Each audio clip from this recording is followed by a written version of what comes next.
नमस्कार मित्रांनो, आजपासून आपण 8वीचा गणित सुरू करत आहोत। आज आपण पहिल्या प्रकरणाला सुरुवात करत आहोत। पहिल्या प्रकरणाचं नाव आहे परिमेय व अपरिमेय संख्या। परिमेय आणि अपरिमेय संख्या हे समजून घ्यायच्या आधी आपल्याला नैसर्गिक संख्या म्हणजे काय असतात, पूर्ण संख्या कशा असतात, पूर्णांक संख्या कशा असतात आणि मग नंतर परिमेय ह्या संख्येकडे आपण येणार आहोत। बघा, या ठिकाणी मी एक संख्या रेषा या ठिकाणी काढलेली बाळांनो, तुम्हाला अगदी स्पष्ट दिसत असेल।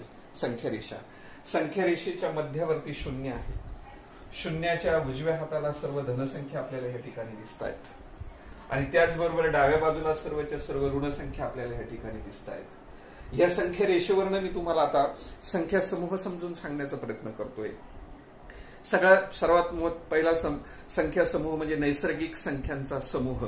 नैसर्गिक संख्यांचा समूह म्हणजे ज्या संख्यांची सुरुवात एकापासून सुरुवात होते, 1, 2, 3, 4 अशा पद्धतीने आणि पुढे अनंतापर्यंत जात असतात, अशा संख्यांना नैसर्गिक संख्या असं म्हणतात। उदाहरणार्थ शून्य पकडायचा नाही आपल्याला, शून्यापासून पुढे इथून ज्या संख्या सुरुवात झाली ह्या 1 पासून, ह्या सर्वच्या सर्व नैसर्गिक संख्या आहेत। हे संख्या रेषेवरनं तुमच्या लक्षात आलं। मग जर तुम्हाला कोणी विचारलं नैसर्गिक संख्या कोणत्या, तर नैसर्गिक संख्या तुम्हाला अगदी स्पष्ट सांगता आल्या पाहिजेत। एकापासून सुरुवात होणे, बघा त्याला मोज संख्या असं सुद्धा शब्द वापरतो आपण। मोज, कारण मोजायला सुरुवात केली तर शून्यापासून मोजत नाही आपण, एकापासून सुरुवात करतो। 1, 2 तुमचा नंबर जरी विचारला तुमचा, तर तुम्ही नंबराला पहिल्या नंबरचा विद्यार्थी, दुसऱ्या नंबरचा विद्यार्थी, तिसऱ्या 0 नंबरचा विद्यार्थी म्हणतो का आपण? नाही। व्यवहारामध्ये काही मोजमाप करायचं असेल तर शून्यापासून आपण मोजमाप करतो का? नाही। म्हणून ह्या संख्यांना मोज संख्या सुद्धा म्हटलेलं आहे। म्हणून नैसर्गिक संख्येची सुरुवात एकापासून होते, हे मात्र तुम्ही आता आयुष्यभर कधीही विसरायचं नाही। आता त्याच्यानंतरचा जो संख्यांचा संच येतो तो पूर्ण संख्यांचा संच। आता संख्या पूर्ण होण्यासाठी अजून त्याच्यामध्ये एक अंक वाढवला गेला आणि तो अंक म्हणजे हा 0 आहे। लक्षात ठेवा, आतापर्यंत इथून इथपर्यंत, इथून पुढच्या मी तुम्हाला नैसर्गिक सांगितल्या, आता त्याच्यामध्ये एक 0 वाढवला गेला। 0 वाढवल्या गेल्यानंतर ज्या संख्यांचा समूह या ठिकाणी तयार झाला, त्या संख्यांना आपण पूर्ण संख्यांचा संच असं म्हणतात। लक्षात ठेवा, काय म्हणतात त्यांना? पूर्ण संख्यांचा संच। ओके, मग इथून इकडे जाणाऱ्या सगळ्या पूर्ण संख्या आहेत। शून्याच्या पलीकडे नैसर्गिक संख्या आहेत। 0 मिळवल्यानंतर त्याच्यात पूर्ण संख्या तयार झाल्या। मग तुम्हाला जर विचारलं एखाद्याने नैसर्गिक संख्येतला फरक आणि पूर्ण संख्येतला फरक सांगा बरं, अगदी स्पष्टपणे सांगायचं, नैसर्गिक संख्येत आणि पूर्ण संख्येत काय फरक आहे। जर नैसर्गिक संख्येमध्ये 0 हा अंक वाढवला तर तुम्हाला पूर्ण संख्या मिळतात। आता आपण असं बघूया, पूर्णांक संख्या म्हणजे काय बाळांनो? बघा, इथून पुढचं तुम्हाला माहिती होतं, आता इथून इकडचं सगळं बघा। या शून्याच्या डाव्या बाजूला असलेल्या सगळ्या संख्या तुम्हाला दिसत आहेत, हे अंक तुम्हाला दिसत आहेत। हे सर्व अंक हे कसे केलेले, ऋण चिन्हाने दाखवलेले आहेत। बघा, डाव्या बाजूला ऋण आहेत आणि शून्याच्या उजव्या बाजूला धन आहेत। हे धन, हे ऋण आणि अधिक 0 हे सर्व मिळून जे तयार होतं त्याला पूर्णांक संख्यांचा समूह असं म्हणतात। बघा, पूर्णांक संख्यांचा समूह म्हणजे काय? शून्यापासून उजव्या हाताला असलेल्या सर्व धनसंख्या आणि शून्यापासून डाव्या हाताला असलेल्या सर्व संख्या आणि त्याच्याबरोबर 0 सुद्धा, हे सर्व मिळून जे तयार होतं त्या संख्यांना काय म्हणायचं आपल्याला? पूर्णांक संख्याचा समूह असं आपण म्हणत असतो। लक्षात घ्या। आता त्याच्यानंतर आपण परिमेय संख्येकडे जाणार आहोत। परिमेय संख्या म्हणजे काय हो? परिमेय संख्या म्हणजे थोडक्यात लक्ष द्या, परिमेय संख्या मांडायच्या कशा असतात बघा। परिमेय संख्या म्हणजे यम छेदस्थानी यम। आता तुम्ही म्हणाल यम छेदस्थानी यन म्हणजे काय? यम म्हणजे काय बाळांनो? बघा, यम आणि यन दोन्ही ह्या पूर्णांक असतात, म्हणजे यम ची किंमत ह्या संख्या रेषेवरील कोणता पण अंक घेतला तरी चालतो। उदाहरणार्थ मी हा 5चा अंक घेतला, यम ची किंमत, आणि यन ची किंमत सुद्धा कोणताही अंक घेतला तरी चालतो, फक्त 0 सोडून। लक्षात ठेवा, हा 0 जो अंक आहे, हा 0 अंक आपला परिमेय संख्येमध्ये येणार नाही आणि म्हणून 0 सोडून यन मध्ये, यन ची किंमत घेताना 0 सोडून कुठलाही अंक घेतला, उदाहरणार्थ तुम्ही 4 घेतला, ऋण 4, तर ही जी संख्या तयार झाली, ही संख्या तुमची कुठली संख्या तयार झाली? परिमेय संख्या तयार झाली। दुसरी परिमेय संख्या एखादा सांगू शकतो, सर मी -3 घेतो यम ची किंमत, दुसरी घेतली -3 छेदस्थानी तुम्ही 5 एखादी संख्या घेऊ शकतात, म्हणजे 3 छेदस्थानी 5 ऋण 3 छेदस्थानी 5 अशी घेऊ शकतात. एखादा म्हणेल मी 9 घेतो, यम ची किंमत 9 घेतो, एन ची किंमत 2 घेतो, म्हणजे 9 छेदस्थानी 2 अशी संख्या तयार होईल. एखादा म्हणेल मी 4 घेतो, यम ची किंमत छेदस्थानी एन ची किंमत 2 घेतो. आता 4ला 2 भाग दिला तर उत्तर किती आलं तुमचं? 2 आलं. बघा मग इथं तुम्हाला अपूर्णांक दिसत आहेत. हा अपूर्णांक आहे, हा अपूर्णांक आहे, हे दोन्ही ऋण अपूर्णांक आहेत. या ठिकाणी हा धन अपूर्णांक मिळाला आणि या ठिकाणी 4ला 2 भाग दिल्यानंतर ही पूर्णांक संख्या मिळाली. म्हणजे थोडक्यात लक्षात घ्या आता या ठिकाणी बरं का, थोडक्यात एक लक्षात घ्या, पूर्णांक संख्या, अपूर्णांक संख्या, धन संख्या, ऋण संख्या, त्याचबरोबर अजून शून्य सुद्धा लक्षात घ्या. शून्य, आता एखादा शून्य घेतला एम बरोबर आणि त्याला भागिले मी समजा 2 केला, एन ची किंमत 2 केली, एम ची किंमत 0 घेतली, म्हणजे याचं उत्तर किती आलं तुमचं? 0. म्हणजे थोडक्यात काय बघा, पूर्णांक, अपूर्णांक, धन, ऋण आणि शून्य ह्या सर्वच्या सर्व ज्या संख्या असतात या सर्व संख्यांना काय म्हणायचं असतं आपल्याला? परिमेय संख्या. लक्षात घ्या, परिमेय म्हणजे काय? मग धन पण येतील, ऋण पण येतील, पूर्णांक पण येतील, अपूर्णांक पण येतील आणि शून्य पण येतील. ह्या सर्व संख्या मिळून तयार झालेल्या ज्या संख्या असतील म्हणजेच कोणत्या संख्या असतील? परिमेय संख्या. आता आपल्याला बघा बाळांनो, प्रश्न सराव संच 1.1 मध्ये प्रश्न विचारलेला आहे, संख्या रेषेवर पुढील परिमेय संख्या दाखवा असं सांगितलं आणि प्रत्येक उदाहरणासाठी वेगळी संख्या रेषा काढायला सांगितली. संख्या रेषा वेगळी संख्या रेषा शब्द राहिला इथे काढायला आपल्याला सांगितले. आपण ह्या ज्या संख्या दाखवल्या ह्या बघा, हे अपूर्णांक आहेत सगळे. तुम्हाला हे 2 धन अपूर्णांक आहेत आणि पुढचा ऋण अपूर्णांक आहे. हे दोन्ही अपूर्णांक आपल्याला ह्या संख्या रेषेवर कसे दाखवायचे आता बघूया आपण. हे ठिकाणी पाहता ह्या अपूर्णांकाकडे पाहिल्यानंतर तुमच्या लक्षात येईल की प्रत्येक अपूर्णांकामध्ये छेदस्थानी असलेली ही धनपरिमेय संख्या आहे. छेदस्थानी असलेली ही परिमेय संख्या म्हणजे आपल्याला काय करायचं, ह्या संख्या रेषेवरील प्रत्येक एककाचे 2-2 भाग बनवायचे आपल्याला. आता हे 2 भाग बनवायचे काय, अगदी गोंधळून जायचं काही कारण नाही. मी सरळ काय करतो तुम्ही क्रिया बघा. आता मी 2-2 भाग, प्रत्येक ठिकाणी छेदस्थानी 2 आहे ना, मी प्रत्येक अंकाला 2 भागतोय. आता हे ठिकाणी बघा, हे 1 छेदस्थानी 2, हे 1 छेदस्थानी 2, इथे 3 छेदस्थानी 2, 4 छेदस्थानी 2, 5 छेदस्थानी 2, 6 छेदस्थानी 2, 7 छेदस्थानी 2, 8 छेदस्थानी 2, 9 छेदस्थानी 2, 10 छेदस्थानी 2, 11 छेदस्थानी 2 आणि 5 छेदस्थानी 2. ओके, आता हे प्रत्येक अंकाला मी छेदस्थानी 2 केलं. तसंच इकडे सुद्धा करतो, प्रत्येकाला 2-2 भागतो. का भागतोय? इथे 2 दिसतो प्रत्येक ठिकाणी, म्हणून 2 भागा आता प्रत्येक ठिकाणी.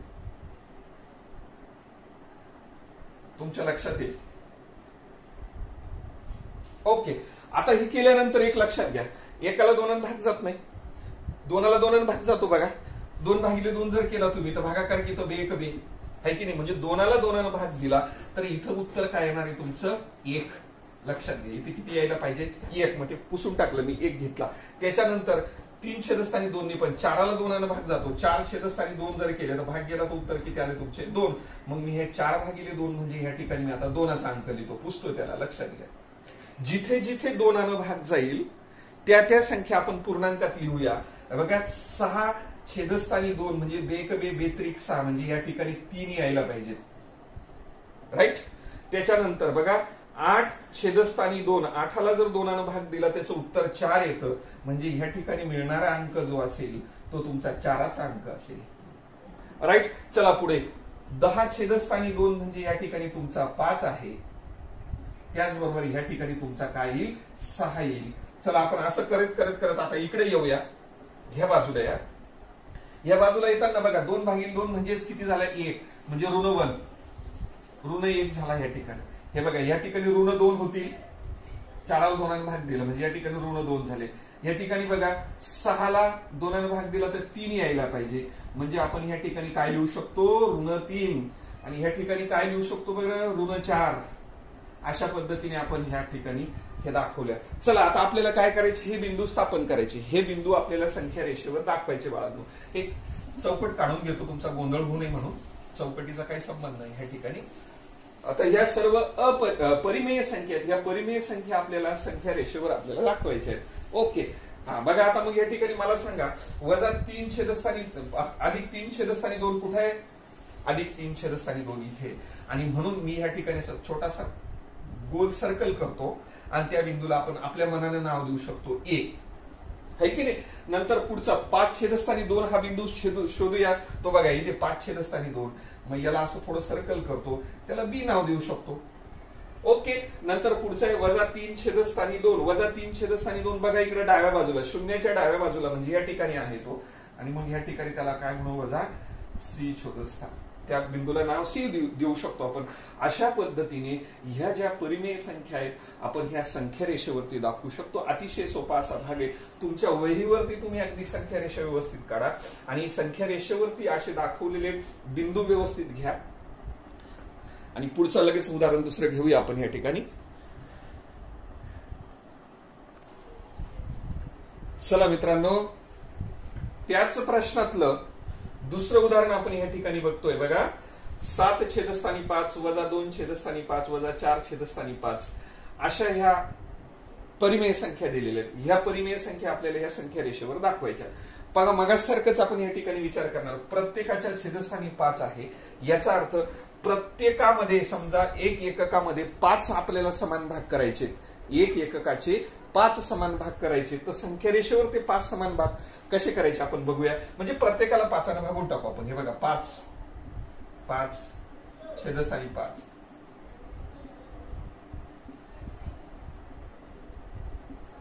छेदस्थानी 5 करतोय प्रत्येक ठिकाणी.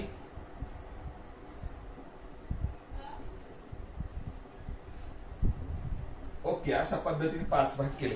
प्रत्येक ठिकाणी 5 ने भागतो. इकडे सुद्धा 5, इथे 5, इथे सुद्धा 5.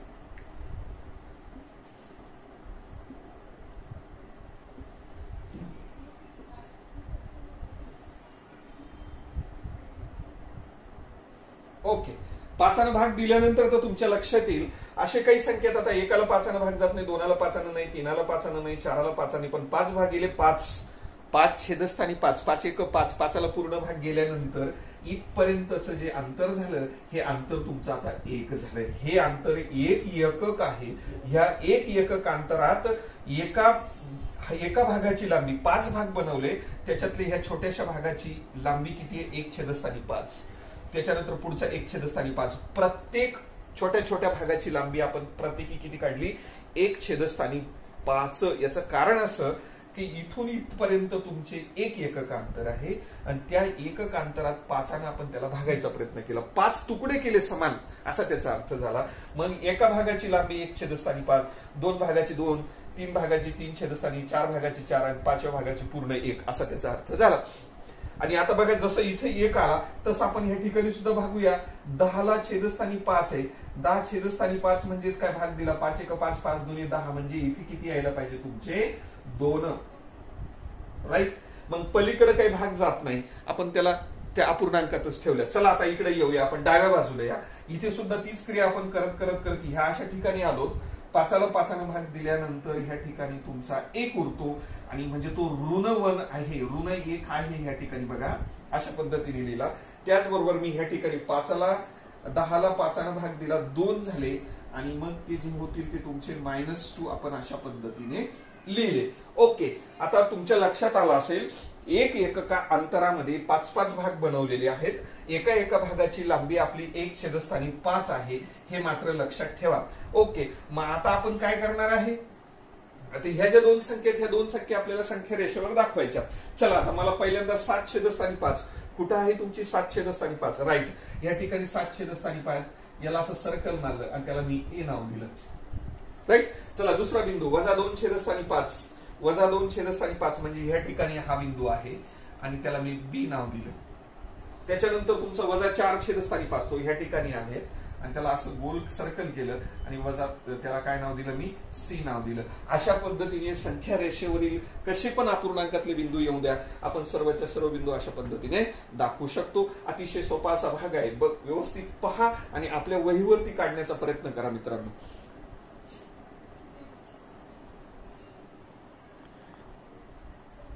चला मित्रांनो, तिसरं उदाहरण बघा. संख्या रेषेवरती ह्या संख्या आपल्याला या ठिकाणी दाखवायच्या आहेत. याचा अर्थ बघा, छेदस्थानी 8 ही परिमेय संख्या आहे.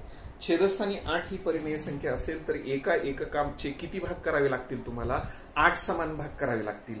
मग एका एककाचे 8 समान भाग करायला खूप थोडं अवघड जाण्याचं काही कारण नाही. अतिशय सोपा असा भाग. मी काय करतो, सर्व संख्यांना 8ने भागून टाकतो आणि मग बघा कसं होईल. हे छेदस्थानी 8, हे छेदस्थानी 8, हे छेदस्थानी 8, हे छेदस्थानी 8, हे छेदस्थानी 8. प्रत्येक ठिकाणी 8ने भागतोय, लक्षात घ्या.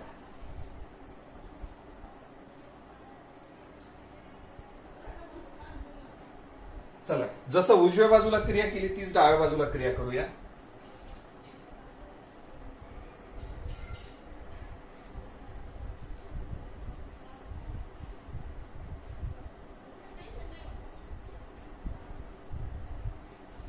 राईट. प्रत्येकाच्या छेदाला मी 8ने भाग दिला. काय करायचं बाळांनो, एकाला 8ने भाग जाऊ शकत नाही, दोनाला 8ने जाऊ, म्हणजे याला संक्षिप्त रूपात फार तर 1 छेदस्थानी 4 असं लिहिता येईल तुम्हाला. या ठिकाणी जर लिहायचं झालंच तुम्ही असं लिहू शकता, 1 छेदस्थानी 4, दोनांना अंशाला आणि छेदाला भाग दिला, किंवा तसं ठेवलं तरी चालेल. चला, इथे सुद्धा तसं 1/2 करू शकतात, अर्धा करू शकता तुम्ही.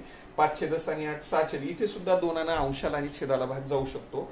इथे 7ला 8ने भाग जाणार नाही, इथे मात्र जाईल बघा. 8ला 8ने पूर्ण भाग गेला, भागाकार तुमचा 1 आला, आणि म्हणून या ठिकाणी आपण या ठिकाणी 1 लिहिणार आहोत. आता काय लक्षात आलं तुमच्या, 0पासून तर 1पर्यंत हे तुम्ही समान 8 भाग केलेले आहेत. एक एककामध्ये असलेलं अंतर म्हणजे हे 8 भागात केलेली विभागणी. एका भागाचं अंतर जर पाहिलं तर 1 अष्टमांश, 1 छेदस्थानी 8, 2 छेदस्थानी 8, 3 छेदस्थानी 8, कुठपर्यंत आपण जाऊ शकतो बघा. त्याच पद्धतीने इकडे या तुम्ही. आता इकडे येताना सुद्धा तसंच केलं मी, डायरेक्ट इथे आलो या ठिकाणी, आणि हे सुद्धा काय झालं तुमचं, -1 वजा ह्या 0पासून तर इथपर्यंतचे 1 एककातले 8 भाग आहेत, तुम्हाला हे दिसत आहेत. बस हे कळालं तुम्हाला. आता आपल्याला हे बिंदूंची मांडणी करायची. मला सांगा, पहिल्यांदा -5 छेदस्थानी 8 कुठे येतो? या ठिकाणी आहे, आणि म्हणून मी ह्या ठिकाणी याला असं सर्कल मारतो आणि त्या बिंदूला नाव देऊया ए बिंदू. चला, पुढचा 11 छेदस्थानी 8 कुठे आहे तुमचा? 11 छेदस्थानी 8, त्याला बी बिंदू म्हणूया. असं सर्कल करा आणि बी बिंदू करूया. अशा पद्धतीने आपण संख्या रेषेवर बिंदू दाखवू शकतो. म्हणजे आपण परिमेय संख्या ही संख्या रेषेवर अशा पद्धतीने आपण दाखवू शकतो. अतिशय सोपा असा भाग आहे. व्यवस्थित पहा.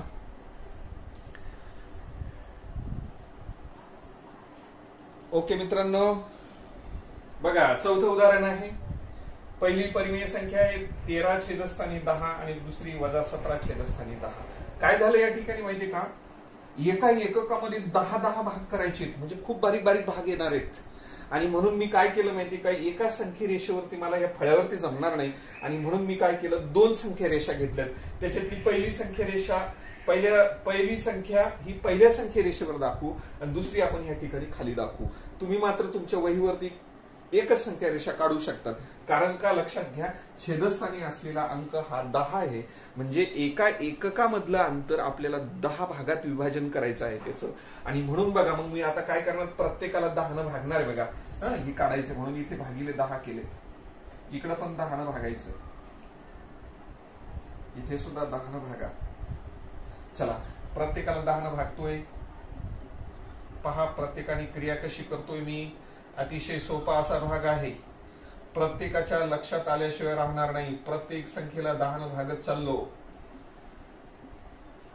चला, तुम्ही सुद्धा असंच करा. अतिशय सोपा असा भाग आहे. चला, आपण आता त्याच्यानंतर आपण इथं सुद्धा लगेच भागून घेतोय मी प्रत्येक संख्येला. बघा, हा 0 आहे, इथे 10ने भागा, इथे 10ने भागा, इथे 10ने भागा, इथे 10ने भागा. इकडे सुद्धा 10ने भागायचं आहे. थोडासा वेळ जाईल या कृतीला, परंतु अतिशय सोपा असा भाग आहे. आपण 10 समान तुकडे करतोय एका एककाचे, आणि म्हणून आपल्याला ही थोडी प्रक्रिया थोडीशी लेंदी वाटते, परंतु अतिशय सोपी अशी आहे. तुम्हाला अगदी सहजपणे करता येईल अशी. चला, आता आपण भाग देताना आपण कसा विचार करणार बघा. इथून जाताना मी भाग देताना एकाला 10 भाग जात नाही म्हणून 1 छेदस्थानी, आता 2 छेदस्थानी 10 म्हणजे तुम्ही संक्षिप्त रूपात लिहायला गेले तर 1 छेदस्थानी 5 असंही लिहिता येतील, पण जास्त त्याच्यात डोकं वापरू नका. सरळ सरळ भाग जाणाऱ्या संख्या बघा. सरळ काय करायचं तुम्ही, 10 भागिले 10 म्हणजे ह्या ठिकाणी तुम्ही 1 लिहू शकता. काय लिहू शकता इथे, ह्या ठिकाणी 1 लिहू शकता. पुढे भाग द्यायची गरज नाही. तसंच या ठिकाणी बघा, इकडे भाग देत देत देत देत देत देत इथे या, जिथे 10 भागिले 10 कुठं आहे तुमचे, या ठिकाणी बघा 10 भागिले 10 म्हणजे ह्या ठिकाणी तुमचे 1 होतील आणि ते तुमचे ऋण 1 होतील. लक्षात ठेवा. म्हणजे काय झालं हो, एका एककात शून्यापासून तर ह्या एका एकक अंतरामध्ये बारीक बारीक बारीक बारीक बारीक 10 समान भाग केले. 10 समान भागात त्याचं विभाजन झालं. त्याच्यातली आता पहिली संख्या आपण दाखवूया. 13 छेदस्थानी 10 कुठं आहे तुमची, ह्या ठिकाणी 13 छेदस्थानी 10, त्याला ए बिंदू म्हणू शकता तुम्ही. राईट. दुसरा बिंदू वजा 17 छेदस्थानी 10. आता 17 छेदस्थानी 10 खाली या ठिकाणी येतील. अजून तुम्हाला वाढवावं लागलं असतं बघा. या ठिकाणी मला थोडी संख्या वाढवून घेऊया. या ठिकाणी वजा 17 छेदस्थानी 10 अतिशय टोकाला आलेली संख्या आहे या ठिकाणी, आणि त्या बिंदूला आपण नाव देऊ शकतो बी. लक्षात घ्या, अतिशय टोकाला आलेली भाग. अशा पद्धतीने आपण संख्या रेषेवरतील इतर सर्व आणि कोणताही बिंदू आपण या ठिकाणी वाचू शकतो. कोणत्याही बिंदूचं निर्देशक आपण या ठिकाणी सांगू शकतो संख्या रेषेवरती. आणि हा व्हिडिओ जर तुम्हाला आवडला असेल मित्रांनो, तर याला लाईक करा आणि चॅनलला सबस्क्राईब करायला विसरू नका. याच्यामध्ये एक प्रश्न राहिलेला आहे, तो प्रश्न तुम्ही ह्या संख्या रेषेच्या आधारे तुम्ही स्वतःच करू शकतात. उद्या आपण दुसऱ्या भागाला बघणार आहोत. धन्यवाद. या ठिकाणी